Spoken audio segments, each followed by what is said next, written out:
Assalamualaikum warahmatullahi wabarakatuh. Alhamdulillah wassalatu wassalamu ala Rasulillah.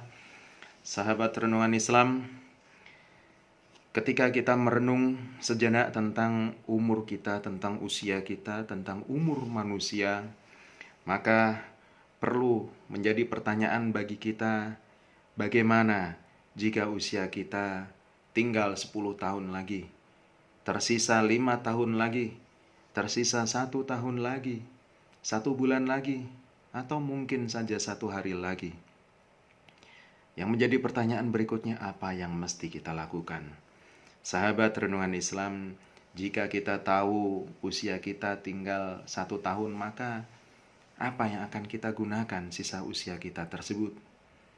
Mungkin sebagian di antara kita akan menjawab, akan bersenang-senang. Sebagian lagi akan menjawab, akan berjalan-jalan ke tempat indah yang belum pernah didatangi.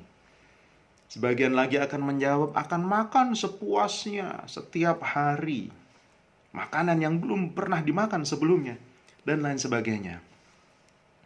Mungkin juga sebagian orang akan memilih untuk beribadah kepada Allah Subhanahu wa Ta'ala, memperbanyak sholat, memperbanyak zikir, memperbanyak sedekah, memperbanyak silaturahim, bekerja lebih giat lagi, memberikan hak keluarga dan orang-orang di sekitarnya, dan lain sebagainya.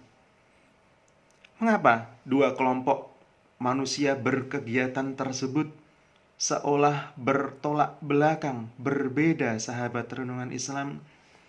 Ada satu hikmah besar dirahasiakannya bilangan umur kita, adalah agar kita tidak tahu kapan kita akan mati. Ketika kita tidak tahu kapan kita akan mati, pada dasarnya kita akan merasa setiap saat adalah ajal kita. Setiap saat bisa jadi kematian kita. Maka kita akan selalu berhati-hati dengan tindakan kita. Kita tidak tahu kapan kita akan mati, bagaimana keadaan kita ketika kita akan mati, ketika kita mati, di mana kita mati. Apakah kita akan mati dalam keadaan ketika kita sedang tidur, sedang berkendara, ataukah sedang membaca Al-Quran, ataukah sedang berada di rumah Allah Subhanahu wa Ta'ala? Kita tidak tahu, itu adalah hal gaib. Seandainya Allah Ta'ala menghendaki semua manusia mengetahui kapan dia mati, di mana ia mati, bagaimana keadaan dia mati, maka akankah kehidupan di dunia ini dihiasi dengan kebaikan demi kebaikan? Tentunya tidak, sahabat sekalian. Tentunya akan ada beberapa golongan. Yang pertama adalah sedikit manusia yang selalu menghiasi umurnya dengan ibadah, karena terus akan bermaksiat. Dan golongan yang kedua adalah lebih banyak lagi manusia yang terus-menerus berbuat dosa hingga akhir hayatnya. Dan yang ketiga, golongan yang ketiga tentunya akan lebih banyak lagi. Akan jauh lebih banyak lagi orang atau manusia yang terus-menerus berbuat dosa, berbuat maksiat, hingga menjelang kematiannya dia kemudian bertaubat kepada Allah Subhanahu wa Ta'ala. Jelas, kemungkinan besar, sahabat renungan Islam, jenis ketiga akan mendominasi isi dunia dengan orang-orang seperti ini. Orang-orang yang akan berpikir, masih ada waktu untuk bertaubat.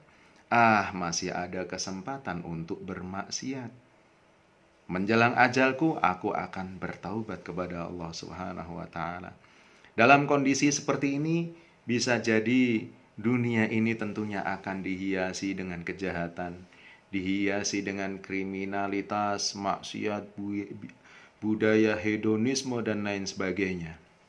Maka alhamdulillah, segala puji bagi Allah Ta'ala yang maha sempurna perhitungannya. Allah Ta'ala sangat memahami betapa manusia senantiasa berada di antara kecenderungan yang baik dan yang buruk. Fa'alhamaha fujuraha wa taqwaha. Al-Quran surah Asy-Syams ayat 8.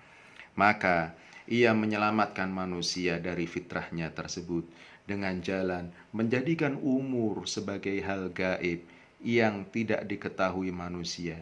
Untuk apa? Agar manusia selalu berhati-hati dalam hidupnya, agar manusia selalu berada dalam kebaikan, agar manusia selalu was-was, selalu waspada. Jangan-jangan